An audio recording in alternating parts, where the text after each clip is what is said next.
ہماری ویڈیوز دیکھنے کے لیے ہمارے چینل صراط جنت کو سبسکرائب کریں۔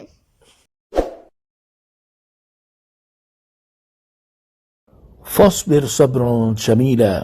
انہم یرونہ بعیدا ونراہ قریبا، تو تم اچھی طرح صبر کرو، بے شک وہ اسے دور سمجھ رہے ہیں اور ہم اسے قریب دیکھ رہے ہیں۔ تفسیر صراط الجنان۔ ان آیات کا خلاصہ یہ ہے کہ اللہ تعالیٰ نے اپنے حبیب صلی اللہ تعالی علیہ وآلہ وسلم کو تسلی دیتے ہوئے ارشاد فرمایا، اے پیارے حبیب صلی اللہ تعالی علیہ وآلہ وسلم،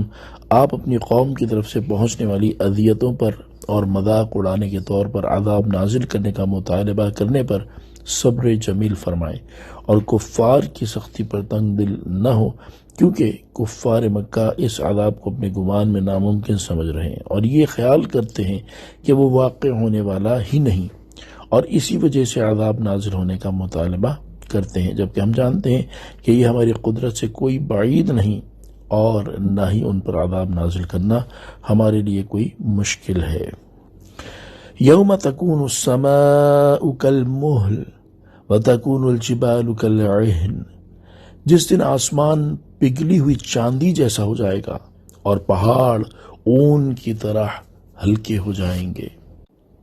تفسیر صراط الجنان۔ ان آیات کی ایک تفسیر یہ ہے کہ وہ عذاب ممکن ہے اور اس دن میں کوئی مشکل نہیں جس دن آسمان پگھلی ہوئی چاندی جیسا ہوگا اور پہاڑ اون کی طرح ہلکے ہو جائیں گے اور ہوا میں اڑتے پھریں گے۔ دوسری تفسیر یہ ہے کہ ایک مانگنے والے نے وہ عذاب مانگا ہے جو اس دن واقع ہوگا جس دن آسمان پگھلی ہوئی چاندی جیسا ہو جائے گا اور پہاڑ اون کی طرح ہلکے ہو جائیں گے اور ہوا میں اڑتے پھریں گے۔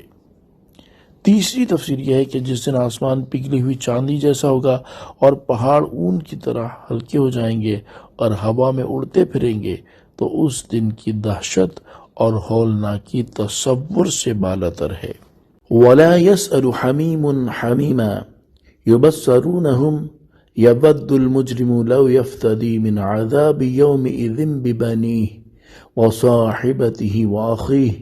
وَفَصِيلَتِهِ الَّتِي تُؤْوِيهِ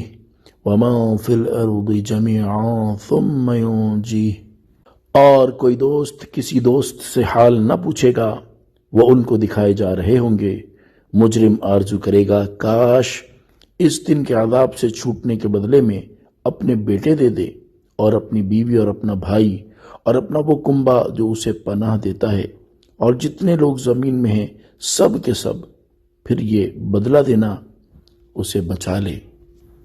تفسیر صراط الجنان۔ ان آیات کا خلاصہ یہ ہے کہ قیامت کے دن کی شدت اور ہولناکی کی وجہ سے یہ حال ہوگا کہ کوئی دوست کسی دوست سے یہ نہیں پوچھے گا کہ تیرا کیا حال ہے، اور نہ ہی اس سے کوئی بات کرے گا، کیونکہ اسے تو صرف اپنی ہی جان کی فکر پڑی ہوگی۔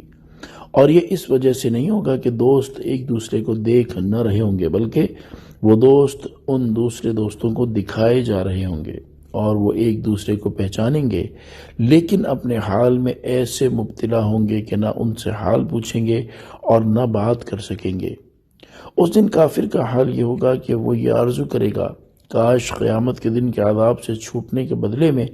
مجھ سے میرے محبوب ترین بیٹے لے لیے جائیں اور زندگی بھر میرا ساتھ نبھانے والی بیوی لے لی جائے اور دنیا میں ہر طرح سے میری مدد کرنے والے میرے بھائی لے لیے جائیں اور میرا وہ کنبہ لے لیا جائے جو مجھے اپنے پاس جگہ دیتا تھا، حتیٰ کہ وہ یہ تمنا کرے گا کہ جتنے لوگ زمین میں ہیں سب اس کے ماتحت ہوں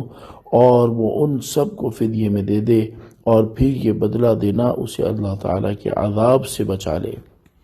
اس سے معلوم ہوا کہ قیامت کے دن کفار کو اپنے کسی عزیز سے محبت نہ رہے گی اور وہ یہ چاہے گا کہ میرے بیوی، بچے، بھائی، خاندان کے لوگ، بلکہ ساری دنیا کے لوگ میرے بدلے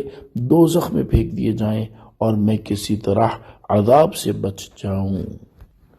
صلو علی الحبیب صلی اللہ تعالی علی محمد صلی اللہ تعالی علیہ وآلہ وسلم۔